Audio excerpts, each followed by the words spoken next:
Good morning. I am Professor Mandke. I was formerly Professor and Head of Training and Placement Division, IIT Mumbai. Before that, I was working in various engineering colleges where I was also conducting various programs for training and placement of my students. My main job was supplying the personnel for the industries, for various jobs, various activities which the business organizations are carrying out. It was especially in the engineering field. Later on, I developed myself in the management fields. Important topic which I will be now dealing with is human resource planning.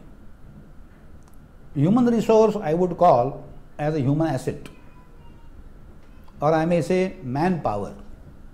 So whether it is human resource planning or manpower planning or human asset planning, they are all the same. For any business organization, we need lot many resources. Resources are the input objects which when we use, they will give the required results, goals and objectives. The humans cannot be called as a resource as such, but it's a misnomer. Resources are consumed. With the passage of time and with their use, the resources will get deteriorated and devaluated, and therefore we have depreciation for these kinds of resources. Maybe materials, land, building, machinery, plant, equipments, electrical network, water network, communications networks, instruments, tools. All these resources are passive. They cannot be mobilized on their own. Human being is only a resource which mobilizes all other resources for the purpose of getting the required results, goals and objectives. Therefore, human beings planning is one of the most important activity and function of any management. Various activities and functions of the organization are carried out by the human beings, and therefore it is necessary to plan for these human beings for any business organization. Human beings are required in various areas to do multifarious activities. Human being is an asset, as I am referring it to as an asset, which does not get deteriorated. On the contrary, with the passage of time, with the more and more experience on the job, the people learn more things and they add to their value system. Their quality, reliability of working, dexterities, work skills are improved, their performance is improved, productivity is improved, profitability is improved. So the man is a resource or an asset which gets appreciated. Now when I come to human beings' role in the organization, we find that people are required at various levels in the structure of an organization. Right from the top level management, that is board of directors, vice presidents, presidents, general managers, area managers, regional managers, divisional managers, country managers, down below senior managers, managers, deputy manager, assistant manager, junior manager, superintendents, line managers, and workforce. Everywhere we shall see that there is a role of human beings, and therefore human resource planning is a most vital, crucial and significant activity of management of any organization, because resources can get depleted, can be replaced. Human beings will stay in the organization for 35-40 years, and therefore they must be very critically and carefully planned, and therefore HR planning is a very vital, crucial function in any business organization.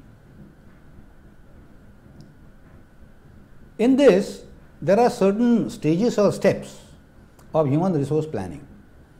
Most of the thing is the basic objective or the purpose of human resource planning is to provide adequate number of people to man various activities and functions of the business, which requires very high quality, reliability, dexterity, innovative characteristics, creativity among the people. They must be obedient. We see all these things in the planning as a process.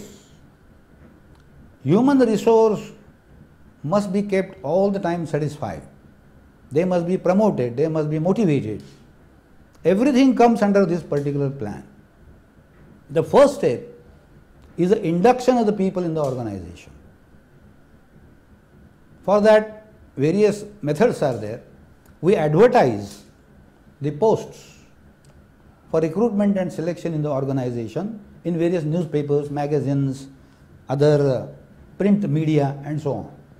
We receive the response in the form of biodatas or curriculum vitae, or we can tap certain engineering colleges, managerial institutes, commerce colleges, law colleges, universities, wherein we get the people which are required for managing the activities of the organization. I have been doing this activity for last 51 years as a training and placement professor and head of that department, and providing the manpower required for various organizations. About 600 organizations used to come to my office every year, and I must have supplied thousands of students for managing the activities there. Having received this biodata in response to our advertisement or a placement activity in the institutes, we scrutiny them. Then we put them to group discussion. Sometimes there will be also a written test. Objective questions will be asked with multiple choices. One, the best, is to be ticked out, and then finally they are subjected to personal interviews. After that, they are finally selected and appointment orders can be given to them.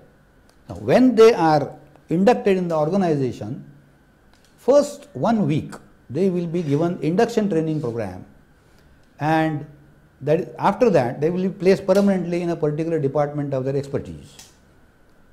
After that also the people should be given a required training so that they develop the work skills and dexterities or experience in doing that particular job. Now the process of planning is a continuous process, because people should be motivated, they should be promoted, they should also be made multi-skilled people. So multiple skilling is the most important thing, so that in the absence of some workers, operators or managers or supervisors, other people can also take their place, so that the activities and functions should not stop. There should be continuity of work in the organization. The HR planning is a very delicate and a crucial phase of any organization. It is the people who get the results, who achieve the goals and objectives, and therefore it is very important to see that the appropriate quality and reliability people are inducted in the organization, so that the organizational performance, productivity and profitability will be increased. It can be achieved through various training programs such as on-the-job training, classroom training, field training, vestibule training, and so many other training programs are also there in order to increase their work skills. The subject is very vast. I have touched the fringes of this particular subject. Thank you very much.